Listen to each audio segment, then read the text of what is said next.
अनमोल साचो राखी के बंधनवा मांगीला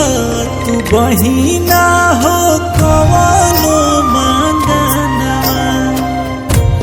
चाही नहीं कवनो गहनवा अहीरा रतनवा बाबूजी के चमके भवनवा तई है सपनवा दिलवा के तू ही आरामान हो भाई के तू सान हो हमारो परान हो मनवा के तू ही मुस्कान हो भाई के तू सान हो हमारो परान हो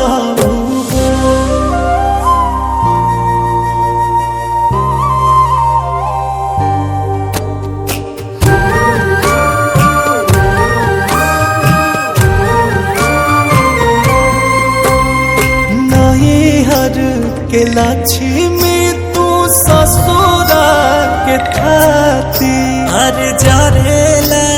सनहिया के बाती दीनों रहती कबहू भी राखी के दिनवा न करी हा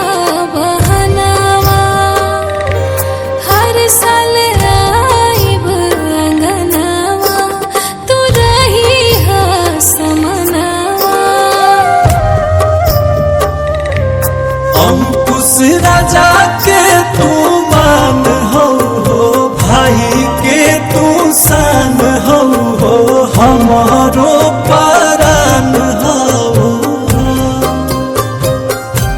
मनवा के तू ही आरामान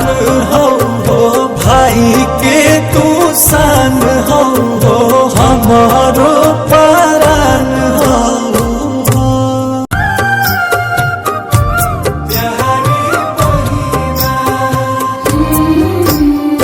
रखिया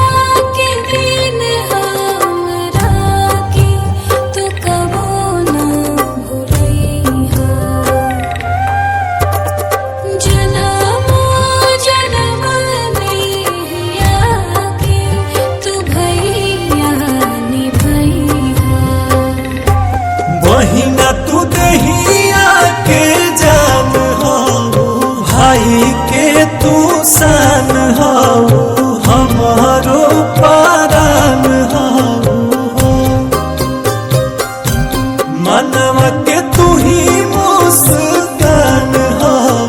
भाई के तू सान हो हमारो परान हो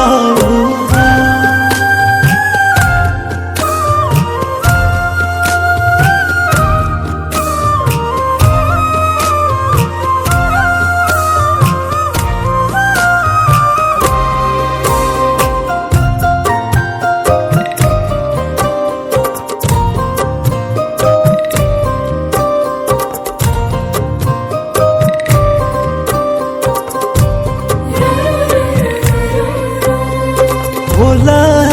अनमोल साचो राखी के बंधनवा